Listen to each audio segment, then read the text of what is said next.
Welcome to the Wife Stories YouTube channel. New video every day, and don't forget to subscribe. Here we go. What is the most cruel and inventive revenge for cheating on your spouse that you can remember? There are people who prefer to just get divorced without taking decisive action. But there are also those who are ready to eat the earth just to take revenge on their abuser. I took revenge on my unfaithful wife. But besides, I was well paid for it, so I tried my best. A few months back, my wife Connie had an idea. Sonny, some of the women in our political support group think we should volunteer for Senator Stickler's re-election campaign. We? Who's we? You and me. Oh, really? What does it entail? Are others joining in? I don't think many others are interested. It seems like it'd be as much time as we're willing to give until the election. We travel around the state, assisting with fundraising events. I suppose we'd pitch in wherever needed. What about my job? You've got, 20-some weeks of unused vacation. Take a few months off. I think it'd be exciting. I had to give her credit. This was completely uncharacteristic for us. After 22 years of marriage and both kids off to college, experiencing an empty nest was a whole new ballgame. Spontaneity had never been our strong suit, but there was something undeniably enticing about it. Let's gather some additional details. If we're hitting the road, who covers expenses, logistics like that? Will we be responsible for our own meals? Any uniform requirements? Just gather as much intel as you can. The information we received wasn't the deal breaker. It was a bit pricier than I had hoped, but within our budget. Senator Stickler's name had been floated as a potential presidential candidate in 8 or 12 years. Who knows? Perhaps we might even get the opportunity to work on a presidential campaign ourselves. I began working at my job 2 years before Connie and I tied the knot. Vanessa Bromley, who started on the same day as me, was among the other hires. Back then, she went by a different name as she wasn't married yet. However, she's since divorced and now goes by Bromley. Despite starting off on equal footing, our paths diverged when she went on maternity leave. Following her absence, I found myself receiving promotions and being assigned high-profile projects. For the past 4 years, Vanessa has been reporting to me. She's an incredibly dedicated employee. Although there has never been any inappropriate behavior, when Vanessa and I are alone, she jokingly refers to me as her next ex. She's made it clear that if I ever found myself single again, she wouldn't hesitate to pursue a relationship. Our employer lacks a policy against workplace relationships, as they aim to avoid legal issues they can't fully regulate. Nonetheless, some individuals have been let go for allowing personal relationships to affect their loyalty to the company. Connie harbors some doubts about Vanessa's trustworthiness. You know the saying, keep your friends close and your enemies closer. That's Connie's approach. We've invited Vanessa to numerous block parties, mainly for Connie to observe our interactions closely. Since there haven't been any incidents, it's been easy to behave naturally. My job doesn't involve any travel. Connie used to work as a temporary employee until she got pregnant. Since then, she's been a full-time stay-at-home mom. When the kids were in school, she volunteered there. Recently, she tried going back to temporary work, but she lacks the necessary qualifications for today's job market, so now she and her friends volunteer for various causes. I've never once suspected Connie of having a physical or emotional affair. We completed the required paperwork and successfully passed the background checks. Although he wasn't enthusiastic, my boss approved my time off. Vanessa was appointed as my temporary replacement. Hey, future ex, I'm stepping into your shoes for the next 10 weeks. Just make sure not to terminate my top employees. I'm a bit more resilient than the previous guy. You might find it hard to readjust when you return. Look at you. If you find yourself overwhelmed, don't hesitate to reach out. It's okay if I'm the only one who knows you're struggling. Ha ha ha ha. I might just do that if things start to get strange. I anticipate some of the guys testing my limits. They'll be skating on thin ice if they do. I'm here to support you, Vanessa. Gotta run. Catch up with you soon. Thanks, future ex. Talk to you later. With minimal ceremony, Connie and I embarked on our first day as campaign volunteers. Among a plethora of college-aged individuals, we were one of 3 older couples. On Wednesday, Prior to the fundraising event that evening, we were introduced to the senator. Having seen him on television for the past 12 years or so, meeting him in person didn't excite me much. However, Connie was behaving like a teenage fan at a boy band concert. Henrik Stickler exuded confidence, seemingly considering himself a charmer with the ladies. His demeanor towards male volunteers was noticeably dismissive, while he treated women with affection, embracing them with kisses on the forehead and hugs, and touching their arms, back, neck, and cheeks. Standing shorter than most at around 5'8" and weighing over 200 pounds, he lacked physical fitness and would easily become short of breath. Connie, be cautious around Henrik. I'm uncomfortable with how he behaves so intimately with the women. Oh, come on, Sonny. He's just a very sociable person. Relax. Our days were occupied with tasks like making phone calls, posters, copies, and coffee, and running errands. These activities didn't demand top academic performance. We used various adhesives for our displays, resorting to super glue for heavier items like trophies on poster boards. Handling super glue required caution, as it could easily bond skin together. I once experienced this, spending 3 days trying to separate my glued fingers, even resorting to internet remedies, which resulted in losing several layers of skin upon separation. The affected fingers still struggle to heal and can be quite painful, as the glue inhibits skin breathing, causing skin damage. Every couple of days, I found myself revisiting the office supply store to restock on super glue, duct tape, paper adhesive, poster boards, and staples. With the various types of glue and other supplies, the campaign expenses were reaching into the thousands. Considering the short lifespan of many of these items, often only lasting a couple of hours during fundraising events, the amount of waste was astonishing. Connie's apparent addiction to smoothie drinks meant I was making 2 or 3 trips a day to satisfy her cravings. What initially sounded like a fun endeavor for a few months was becoming a mindless waste of time. I'm no more inclined to support Stickler than his opponent. Henrik seemed to be delivering the same speech every chance he got. I have a plan. I'll stick to it, and I'll stick it to Washington. The problem is he's been in office for 2, and all he's done is line his pockets. I doubt he's ever proposed any meaningful legislation. Voting strictly along party lines seems to be his only approach. If his opponent didn't seem equally corrupt, I'd abandon this experiment altogether. Our domestic situation was deteriorating. Due to the long hours and commuting time, our sexual intimacy had practically vanished. Meanwhile, Connie continued to post pictures on her Facebook page from every fundraising event. Repeatedly, the captions read, "Here I am with Senator Stickler." In each photo, his hands were visibly present on her in some way. At the very least, she seemed infatuated. Despite my attempts to rekindle our intimacy, they were thwarted when I expressed concerns about Connie's interactions with Henrik. "Connie, what's come over you? You seem to hang on every word Henrik says like a devoted puppy following him around. Should I be concerned about the 2 of you?" "I can't believe you." "What? Are you feeling threatened by a successful man? Is that what this is about? I admire him. He's wealthy, influential, and prestigious. But let's not forget, he's also married." With that, she stormed off and slammed the bedroom door. If Connie were to quit this campaign, I'd consider doing the same. But suggesting it only led to another heated argument. I can't wait for this election to be over. Stickler may be ahead in the polls, but not by a significant margin. It's still uncertain. With just 2 weeks left, we need everyone on board. We were 3 hours away from home preparing for tonight's fundraising dinner. Henrik had just entered the ballroom and was engaged in networking.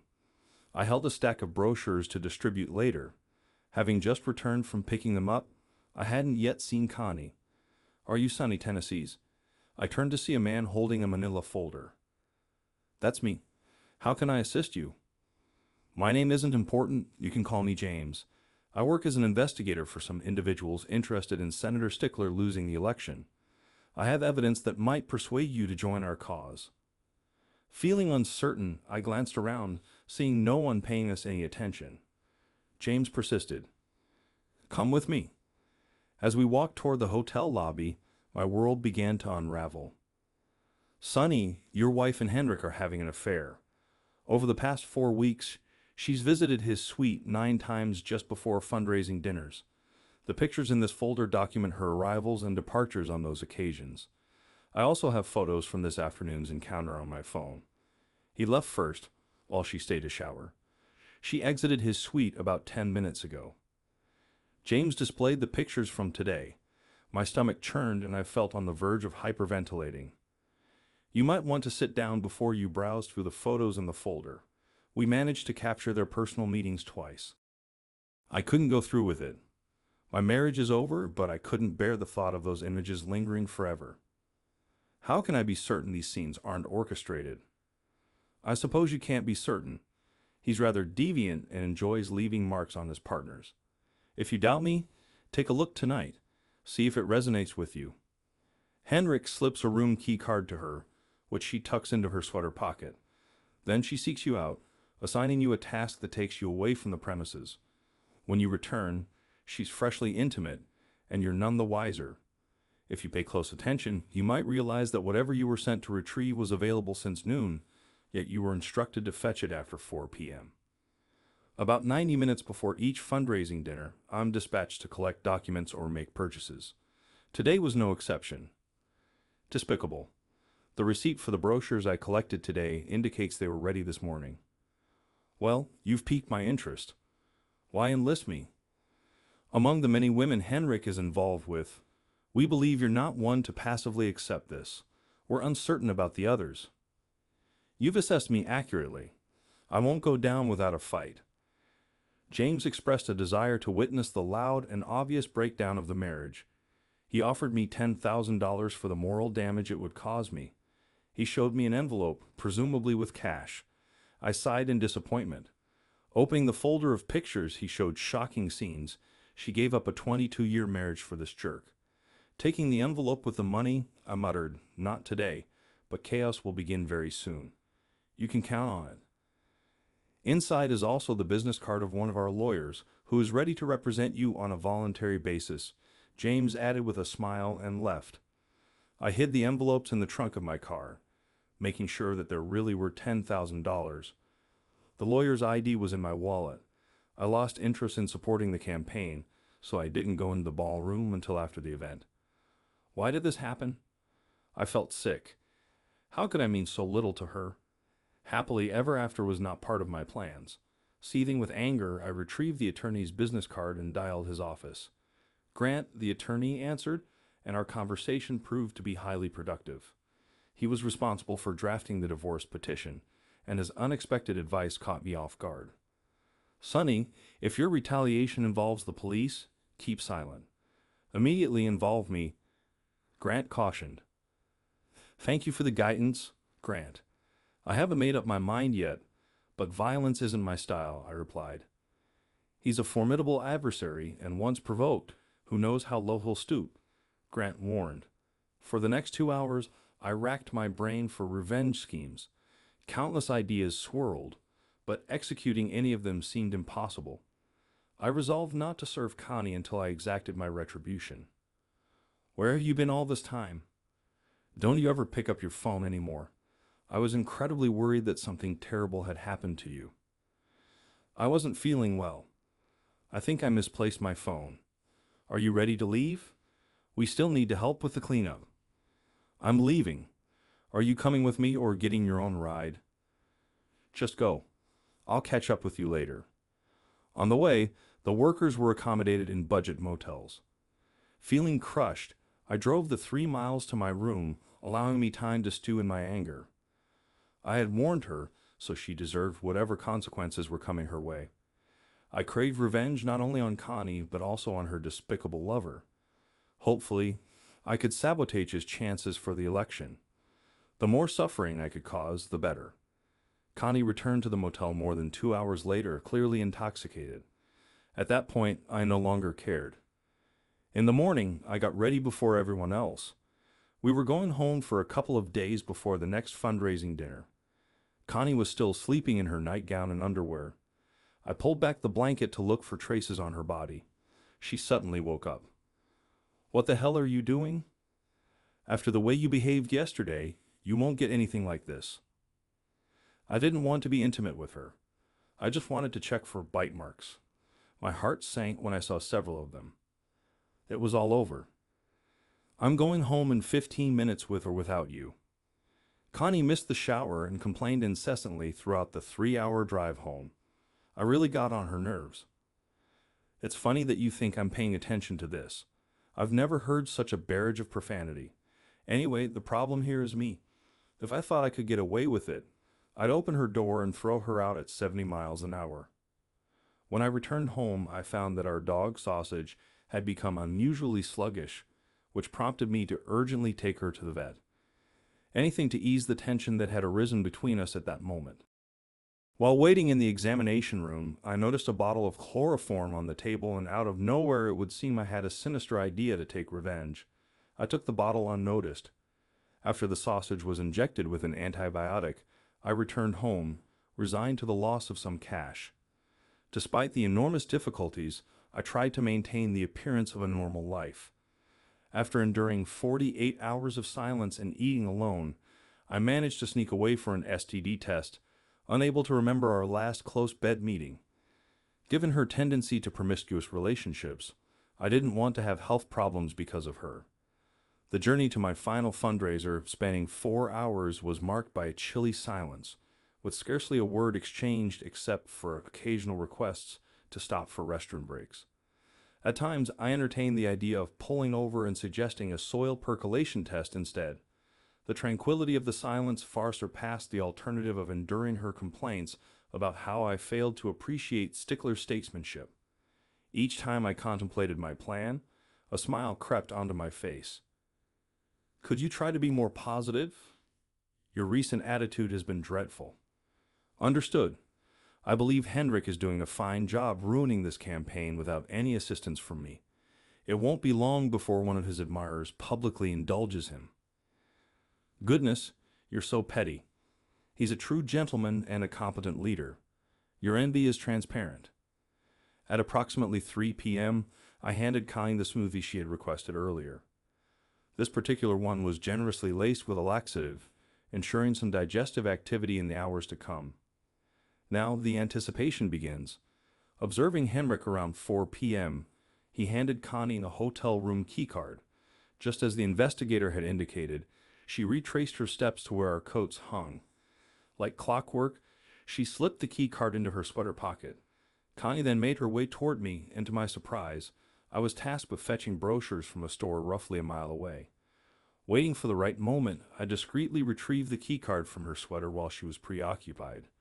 The room number 321 was inscribed in ink on the plastic card. With my bag of essentials in tow, I made my way to the men's room to change my appearance significantly. The foot traffic was steady, allowing me to seamlessly blend in with my altered identity.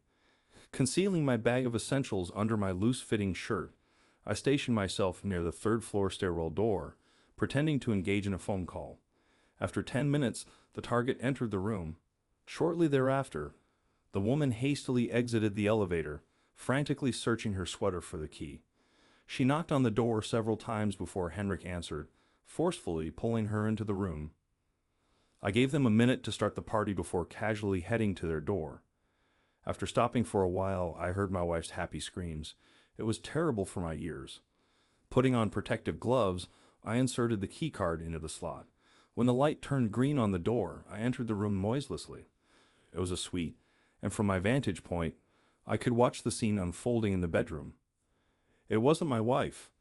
She was nothing more than a toy for him. How could she sacrifice 22 years of marriage for this? I didn't know, and to be honest, I didn't care. The job is done. I approached her lover from behind to send him to sleep for a while. While I was doing this, he managed to hit me in the ribs, but I still managed to overcome him. Connie, I didn't pay attention to the noise. No, don't stop. More. Henrik collapsed to the floor, and I repeated this maneuver with Connie. She lay down on the bed, immersed in sleep. Moving people who are unconscious is not as easy as I expected. Obviously, I need to start training. First of all, I put her lover on the bed. I pushed Connie to the edge of the bed, and she accidentally fell. Oops. After they settled down on the bed, I got down to the main thing. After opening a large bottle of super glue, I started making art. I thought, if my wife likes him so much, then why don't I glue them together? It will only be a plus for them. It was a very long process, but in the end, my wife ended up on top of her lover, and her fifth point was a few centimeters from Henrik's face. It looked epic, but the coolest thing was that they wouldn't be able to move when they woke up. I decided to attach a bumper sticker with the words "Vote for me" to Connie's hair, and it looked so good that I attached the same sticker to Henrik's hairstyle. Looking at this sight, I couldn't help but think, Dan, why? What have I done to deserve this? Taking a step back, I admired the work of my hands. When I had almost half a bottle of glue left, I used some more glue to strengthen their bond. While I was gathering their clothes in a hotel laundry bag, I stumbled upon Connie's cell phone. Carefully slipping it beneath Henrik, along with the contents of his pockets, I hastened my pace upon hearing faint groans from the bed. I swiftly unlocked the deadbolt to prevent the door from closing, then left the room with a tear, making my way to the loading dock. Across from the dock were the dumpsters belonging to the nearby pizza place, with a garbage truck approaching. I swiftly disposed of the clothes and my supplies into the dumpster just before it was emptied. Witnessing the garbage truck carry away the incriminating evidence was an unexpected relief. On my way back to the men's room, I encountered a pack of reporters and cameramen. There is a politician in a compromising position in room 321. The doors open. A frenzy ensued, with most choosing to dash up the stairs. After returning to the men's room, I shed the covered attire I had worn. Exiting, I left the clothes near a group of homeless individuals who promptly claimed them. My alibi would be that I discovered them abandoned in the bathroom, with the intention of helping those less fortunate. I texted Connie to inquire about her whereabouts. Shortly after, I dialed her number with the intention of leaving a voicemail. A man answered. "Hello?" I asked, "Is Connie there?" He responded, "Connie who?" I replied, "Connie Tennessee's." He asked me to hold on, and I could hear him calling out, "Anybody know Connie Tennessee's?" Then someone began screaming, "No." The man returned to the phone and asked, "Who's asking?" I identified myself. "I'm Sonny Tennessee's her husband." He inquired, "Where are you calling from, Sonny?" I explained, "Connie and I are campaign workers. I'm by the ballroom." He instructed, "Get your butt into room 321 quickly."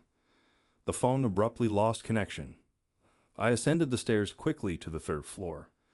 A slight commotion caught my attention near room 321. Upon entering, I found a gathering of at least 12 individuals capturing images and videos. Some were engaged in phone calls, spreading the news. The press secretary and campaign manager for Stickler were visible on the balcony, attempting to gain access to the locked sliding glass door. It seemed someone had deliberately kept them out. My suspicion was that they intended to disperse the gathering but were met with resistance. I proceeded toward the figure lying on the bed. "Excuse me, one of questionable morals is that you over there. What are those marks on your body?" "I apologize, dear. We can resolve this. Henrik is responsible for those marks after our encounter. It seems like you've been involved with him for a while. Can we really work through this? I doubt it. Here's the deal. I'll step out for a moment, and if you're willing to salvage our marriage, you'll join me there." "Honey, I'm immobilized, and you should be aware that we're finished. After you betrayed me." Henrik retorted, "Get lost, cook." I withdrew every time. The urge to permanently remove him from society was intense. Connie had helped me earn $10,000. The reporters were engrossed in it. I started answering questions about myself and Connie. Connie screamed, "I need to go to the bathroom now." No one moved or spoke until a sudden sound resembling a small waterfall rang out. Henrik started choking, then he felt sick and started choking again. The liquid splashed in all directions. As soon as she finished, several reporters started helping Henrik to keep him from drowning. What the hell? I couldn't help myself. "Stop pulling. It hurts." A few scattered laughs filled the room. Most of the cameramen took close-ups. The smell was nauseating. 2 policemen entered, and after a few minutes we were quickly led out into the corridor. I continued to answer questions until the hotel security escorted us down to the ground floor. The crowd became restless. Since the tickets cost $1,000 each, Henrik had to blend in with the crowd. His wife's limousine pulled up to the sidewalk, accompanied by an unusual number of television vans for this event. Most of the 200 expected guests had already arrived, which increased the anticipation. When the ambulance arrived, reporters surrounded her, harassing the police and hotel staff. As the stretcher covered with a sheet approached, the reporters caught every sound. A male voice murmured, "Damn it, she wanted to go to the toilet again," after which she coughed and vomited. A female voice objected, "Forget you. I can't help myself. It's a natural process." Mrs. Stickler had to defend herself from insults when someone handed her a folder with photos. She looked at a few, gasped, and dropped them. Chaos ensued when reporters pounced on the photos, fueling gossip. An announcement came over the crackling loudspeaker. "Ladies and gentlemen, Henrik Stickler will not be able to join us tonight due to hospitalization. We appreciate your understanding and support. Dinner will be served now." These individuals relish showing off, so Henrik's absence didn't faze them. Done with my work, I drove back to my motel. As I lay on the bed pondering why I was discarded so easily, tears welled up. The reality of my failed marriage hit me hard. What I believed to be a strong union was merely an illusion. About 30 minutes later, my phone rang. Seeing it was the hospital, I put on a brave face. "Hello. Is Mr. Sonny Tennessee's available?" "This is him." "Mr. Tennessee's, your wife has been admitted to University Hospital. Are you familiar with our location?" "Yes, I am. Why does that matter?" "Don't you want to visit her?" "That unfaithful woman? Can I request to withdraw life support?" "Sir, she's not on life support. We need you to confirm her identity and provide her insurance details." My $10,000 incentive kicked in. "Fine. I'll be there shortly." At the hospital entrance, numerous news crews hovered, denied entry by management. Amidst the chaos, someone spotted me. Mr. Tennessee's, can we get a statement?" I raised my hand, signaling a pause. In a moment. Approaching the reception desk, I introduced myself. "I'm here to see Connie Tennessee's. I'm her husband." "I'm sorry, sir. No visitors allowed presently. I need to copy her insurance cards," the receptionist replied. "Lady, you could be anyone claiming to be my wife. Take your pen and shove it." Her expression froze as I turned to leave. "Mr. Tennessee's, what's happening?" "The hospital says they have my wife, but won't let me see her." A news crew activated their spotlights, preparing for a live broadcast. "We're going live. Could you repeat that, Mr. Tennessee's?" I said the hospital has my wife, but won't allow me to see her. When I identified myself, they claimed no visitors were allowed. Seems being a senator gives you the power to block access even to the unfaithful wife I just discovered. I created the image of Senator Stickler. Have you seen this photo of Senator Stickler? A deviant with a miniature appendage bites the bodies of his conquests after he enters into a bed relationship with them. If your wife or girlfriend was involved in his campaign, it would be wise to examine her body. At that moment, the hospital security interrupted the conversation and escorted me into the room. The man in the suit motioned for me to come over. "Mr. Tennessee's, our secretary made a mistake by denying you access to your wife. However, I must warn you that this situation may be extremely unpleasant for you." "How so?" "Well, she and the senator are literally connected to each other. Both are without clothes." "Yes, I'm aware of that. I've witnessed this before. Have you managed to separate them yet?" "No, it may take a few days if they don't agree to the surgery. It would be more appropriate to raise their body temperature and put them in a steam room. I advocate separating them in the most painful way possible." The man in the suit nodded in agreement. If it were my wife, I would take that approach too. When the administrator escorted me to her room, an armed guard kept a watchful eye on me. Inside, 2 nurses were indiscriminately applying gel. Henrik was sitting with his back to me, and Connie was looking between his legs. The press secretary and the head of the company were also present. Why are they here? They don't look like family members. It looks like a couple came to see the spectacle. The receptionist motioned for them to leave, and despite the persuasions of the armed guard, they obeyed. It's nice to see you again, my beloved wife. Judging by the marks on your body, you've been his toy many times. Darling, you are welcome. I'll fix it. I loved you more than anything in the world, Connie. Was it worth it? A few fleeting meetings with this inadequate jerk in exchange for 22 years of marriage? The numbers don't add up for me. I'm leaving and filing for divorce. No, don't leave me. I need you. I pointed at the man in the suit. That's her. I will provide my insurance details at the front desk. After settling everything with the admissions officer, I returned to talk to reporters. There were his friends in the senator's room. I guess I'm not used to Washington-style gatherings. Let's hope that the wives of the press secretary and the campaign manager are lenient. The man in the suit followed me and quickly intervened. They shouldn't have been allowed in there. Nothing untoward happened. As the interview continued, he was interrupted by a police officer. Sonny, Tennessees, you have the right to remain silent. The fact that I decided not to answer any questions only made them angry. I made my only call to Grant. He advised me to respond with silence, which I managed to do successfully. 10 minutes after he arrived, I was on my way to my motel room. I packed our things and checked out. I called Grant and asked him to start the divorce procedure. He assured me that his processing server would wait until Connie found a place on her own. During my 4-hour drive, Vanessa called, disrupting my thoughts. Hey, old flame, just caught your brief moment of fame on the news. Want to chat? Yeah, I could use the distraction. Otherwise, I might drift off the road with my thoughts. How's work? Fantastic. We've been brainstorming how to break the news to you gently. Chuckling. You're kidding, right? By the way, did you see the clip of her embarrassing him? Oh yeah, they keep replaying it. It's pretty amusing. They've managed to keep it PG rated despite the suggestive content. Her joke about the transplant is classic. They've played that too many times. How do I bounce back from this?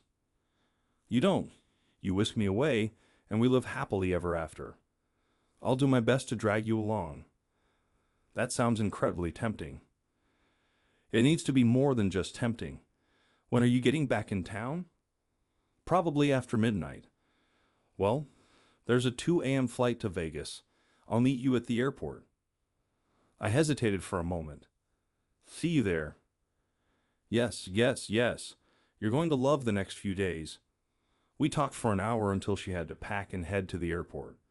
I could handle my calls just as easily from Vegas. Any paperwork could wait a few days. While waiting for Vanessa at the airport, I found the infamous picture online and posted it on Connie's Facebook page with the caption, "Here I am with Senator Stickler." I've never seen Vanessa dressed so provocatively before. She usually keeps herself professional at work, but now her outfit leaves no room for imagination. Since you're looking at me like that, I assume you approve of it. Yes, there's potential in this. You're wearing a beautiful thin skirt. I'm not used to the wind blowing so hard on my cheeks. I'll do my best to keep you warm. You're feeling better. I'll try my best to. You should see the senator's picture. Here, take a look. Can you believe how small his instrument is? Cute is one word. If he had kept them facing the wall, no one would have known. But back to your situation. Patience, my dear. Did you manage to find us a place to stay for the night? You underestimate me. I arranged an Uber ride and VIP check-in at the hotel. Start the countdown. Your new love life will begin in less than 3 hours. After we checked into the hotel, the next 36 hours of my life passed like a fairy tale. I've lost count of how many times I've had fun with her. I didn't even notice how we had already boarded the return flight. It was amazing. We said our goodbyes at the airport, making plans to meet up for dinner later. Throughout my absence, I hadn't turned on my phone at all. Upon finally checking it, I found numerous missed calls and texts from my 2 worried children. It was late, but I made sure to call them back promptly. They had every right to be upset with me for being out of touch. After addressing their concerns, I informed them of what I knew about their mother's infidelity and current situation. Additionally, many of our friends had reached out with messages aimed at lifting my spirits and offering support. One peculiar call came from a woman claiming to be a campaign worker. Initially, I thought it might have been one of the students. I returned her call the next morning. "Hello? Hi, this is Sonny, Tennessee's. You left me a message. Thank you for getting back to me. I have an issue and was hoping you could provide some guidance." "Sure, go ahead. I'm not sure if I can assist, but I'll do my best. My boyfriend and I have been working alongside you and Connie. I've noticed he has bite marks on his buttocks. I want to expose the senator. Can you help me?" Stickler passionately expresses his views on religious morality, showing little tolerance for alternative lifestyles. This could be his downfall. I handed over the business card I had for the lawyer. "Give this number a call and ask for James. Drop a hint to James that some financial assistance would be greatly appreciated." Thank you, Sonny. The press conference and its immediate aftermath were thrilling to witness. Stickler's 2-point lead in the polls had now turned into a 5-point deficit just a week before the elections. His opponent's latest advertisements were merciless. Someone wants to challenge Washington, but with his feeble efforts, Washington might not even notice. On Monday evening, the hospital called. "Dear, I'm in my room now. Can you come in and talk to me? I don't want a divorce. What should I say?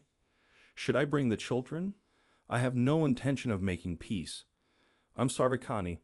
I have a dinner date with my fiancé. Get well soon. I will inform the children about you." "What did you just say? We're still married." "I said I would inform the children about you.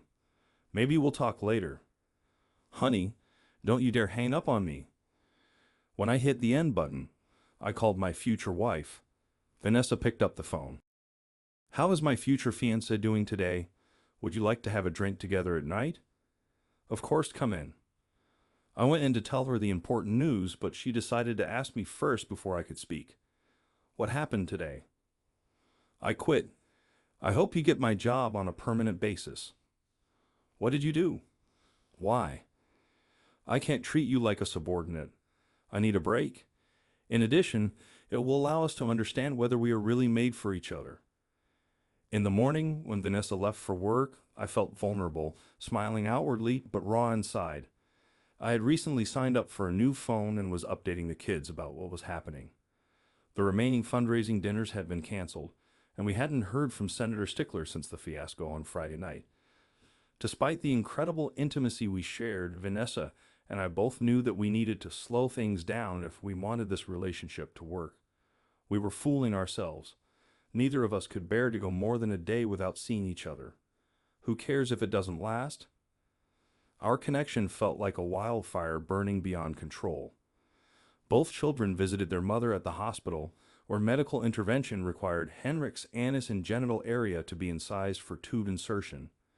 Connie informed them that her nipples were too sensitive to be exposed to air or water, which somewhat pleased me.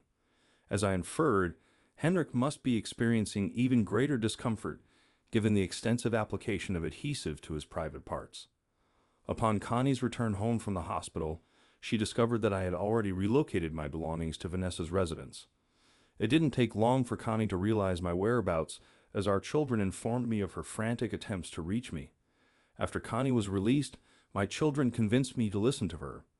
I reluctantly went to her house, guided solely by the interests of my children. I rang the doorbell. "Darling, this is your home. You can come in," she said. "I don't want to come in. If you want to talk to me, you'll have to join me on the porch." Everything wasn't going according to Connie's plan. A pleasant aroma wafted from the kitchen. I was determined not to fall into the trap of reconciliation. She had a scarf on her head, a healing cream on her cheeks, and a bathrobe from her clothes. I silently wished her discomfort, even though it couldn't compare to the pain in my heart. "Honey, please. I promise to behave myself," she pleaded. "I'm giving you 10 seconds to come out here, or I'm leaving." Connie tried to hug and kiss me, but I pushed her away when I saw the suffering in her eyes. We were sitting on the porch steps a few feet apart. "I don't want a divorce, honey. It will take time, but we will be able to solve it.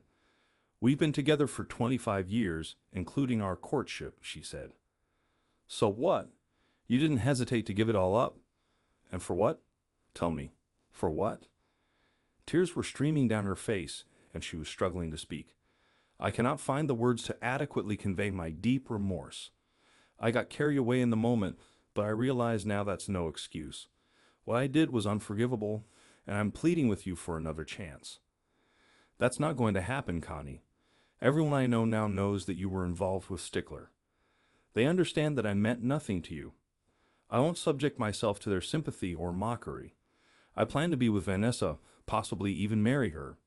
Just so you're aware, we've been intimate constantly since you got involved with Stickler. It's the first time I've strayed from my marriage vows. I suspect you and Stickler have been having an affair for years. Now the kids see me as the villain. We could have resolved this. You can believe whatever you want, Connie. Our relationship meant nothing to you. I don't feel any guilt. I was the one cast aside, not you. I'll take you to court. This is unjust. Let Vanessa know I despise her. Vanessa couldn't care less about your opinion. She's found the man of her dreams now. I'm starting to enjoy feeling valued. I may not be wealthy or influential, but I have someone who loves me. Let our lawyers handle this. I'll see you in court. Stickler lost the election, and soon after, his wife initiated divorce proceedings, during which Connie was named and called to testify. Connie became a laughingstock in the eyes of society and had to move into an apartment. We decided to sell the house and split the proceeds. All her Facebook photos have been deleted, leaving only my close-up shots with Connie. The police were suspicious of me. Before testifying in court, I was strictly ordered to remain silent. The only real evidence against me was that I was in the men's room, out of sight, during the attack. I could prove in court that because I was not satisfied at home, I began to engage in self-satisfaction, hence the prolonged stay in the men's room. Connie kept her promise and delayed the divorce for a year. I endured 12 weeks of counseling, which I couldn't stand. The memories of those last 2 months only increased the pain of the whole ordeal. It was painful to see the woman I had loved for 25 years going through a mental breakdown. Sometimes the hole we're digging gets too deep to get out of. I never let Connie know that I would change my mind and reconcile. She was my first wife, and I was her first husband. Even after all these consultations, I still can't understand how little our relationship meant to her until it was too late. Vanessa and I lived together for a year before my divorce was finalized. That evening, we went to Las Vegas and returned as a married couple. Vanessa thrived in my previous job. I secured a position as a project manager with one of the companies served by my former employer. No arrests were ever made in the assault on the former senator. An unmarked envelope arrived about 2 years after the election containing an erectile dysfunction report for a person named H. Stickler. Unfortunately, it seems he has been unable to engage in sexual activity since the attack. The pain in his genitals immediately dampens any arousal he experiences. The prognosis was grim. Various potential solutions had been attempted, but none had succeeded. The report recommended giving it time to see if there was any improvement on its own. I find it amusing whenever I recall that report. Vanessa and I recently celebrated our 10th anniversary. Connie is on to her 4th husband. We still see her at significant family occasions, such as weddings and the birth of grandchildren. The only consistent thing is her refrain, "We could have worked it out." No, we couldn't.